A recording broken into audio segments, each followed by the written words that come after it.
Cletus McFarland is about to bring more attention to a small Michigan short track than it has ever seen. He is racing in a $40,000 event on August 12th, then launching his own brand new $20,000 race just 3 days later at that same track. Two current NASCAR Cup Series stars grew up racing at that exact place, and both of them are already talking about what Cletus is bringing to their hometown short track. One of them even joked that he is mad about it. Stick around, because that joke says a lot more than it sounds like. Cletus McFarland's real name is Garrett Mitchell. Fans know him from his YouTube channel, where his videos regularly pull in over 1 million views. He has spent the last 2 years trying to climb the NASCAR ladder for real, not just online. Now he is heading to Berlin Raceway in Marne, Michigan, for one of the biggest short track weekends of the year. The first race is the Battle at Berlin on August 12th. It pays $40,000 to the winner.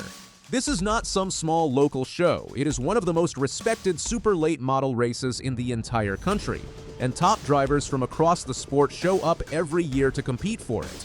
3 days later, on August 15th, Cletus is running his own event for the first time ever. It is called Cletus McFarland's Late Model Series, and the debut race pays $20,000 to win.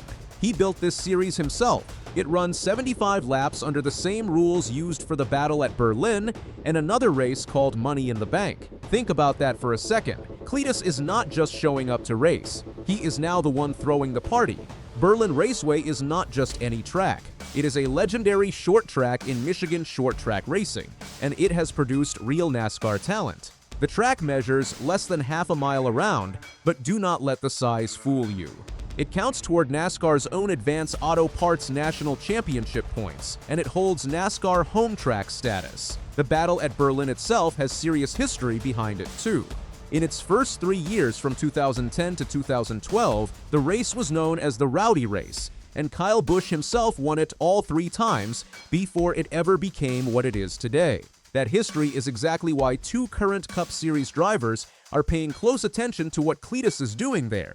Carson Hocevar and Eric Jones both grew up racing at Berlin Raceway. This is not some track they visited once. It is their home track, the place where they learned how to drive fast cars for real. Hocevar's story with Berlin goes back further than most fans realize. He started racing there at just 12 years old and won a title in 2016. But NASCAR had a rule at the time that stopped drivers under 14 from racing at its sanctioned tracks, so that win almost did not count.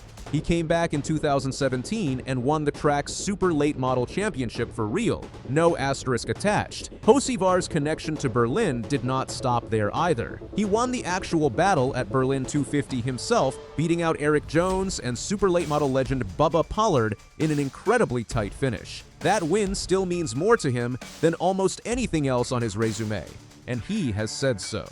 So when Cletus announced he was bringing his own race to that same track, Hocevar had a lot to say about it. Here is the twist. Hocevar joked that he is actually mad about the whole thing. Why would a driver be upset about more attention coming to his home track? Because the timing is brutal for him personally. Cletus's Saturday event lands right in the middle of Hocevar's own Cup Series schedule, which means he might not even be able to attend the debut of a series happening at the exact track where he became a champion. But underneath the joke, Hocevar is not actually against this. Far from it. He predicted the event is going to bring a massive crowd to Berlin Raceway. Bigger than the track usually sees even for its biggest nights, Eric Jones feels the same way. Jones is also a Michigan native, and Berlin Raceway is just as personal to him as it is to Hocevar. Both drivers see what Cletus is capable of doing for short track racing, and neither of them is holding back their excitement, even with a scheduling conflict standing in the way. Here is why that crowd prediction actually makes sense. Cletus McFarland brings an audience that traditional short track racing has never had access to before. His YouTube channel reaches millions of people who have never watched a late model race in their life. Most of those fans grew up watching him build cars and race burnouts at his own Freedom Factory track in Florida, not sitting in the stands at a small oval in Michigan. When he shows up somewhere new, cameras follow, fans follow, and ticket sales follow right behind them. Short tracks all over the country have felt that same bump whenever Cletus decides to show up and race. This is not the first time Cletus has tried to push himself further into real racing either. This year alone, he ran the Truck Series at Daytona, where he finished 37th after spinning out just 6 laps in. He bounced back with a 25th place run at Michigan International Speedway, staying on the lead lap despite an early spin of his own. Then at Talladega in the ARCA Menard Series, he finished second, his best result yet, but it has not all gone smoothly. In the O'Reilly Auto Parts Series, Cleetus struggled at Nashville, spinning out multiple times and picking up a penalty in the process. NASCAR legend Dale Earnhardt Jr. actually pulled him aside afterward to talk things through.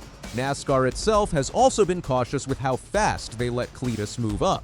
When he wanted to run an O'Reilly Series race at Talladega Superspeedway, officials denied his request. They wanted him to build more short-track experience first, before letting him near a superspeedway at that level.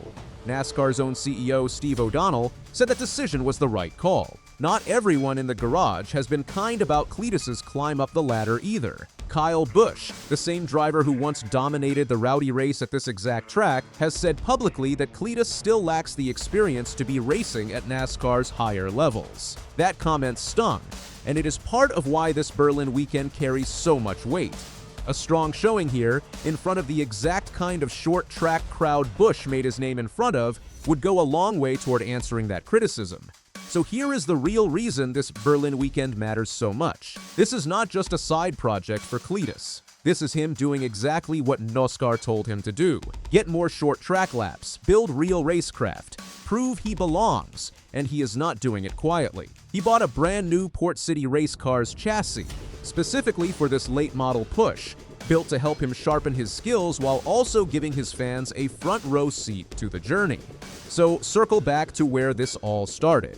Cletus McFarland is about to shock NASCAR stars at Berlin, not with a win on the track, but with what he brings through the gates. 2 Cup Series drivers who grew up racing there are already reacting, and one of them is only half joking about being mad he might miss it. The real question now is what this does to short-track racing everywhere else once other tracks see what just happened at Berlin. If one weekend from Cleetus can pack a small Michigan bullring past its limit, every short-track owner in the country is going to want a piece of that same magic. Hocevar already knows he will be watching from somewhere else. That Saturday, stuck racing his own Cup Series schedule while his hometown track hosts one of the biggest nights in its history without him. Eric Jones might not have that same conflict. Either way, both drivers agree on one thing. Berlin Raceway is never going to be just another small track again after this August. Let me know in the comments if you are planning on pulling up to Berlin Raceway this August, and stick around for the next update once race weekend actually gets here.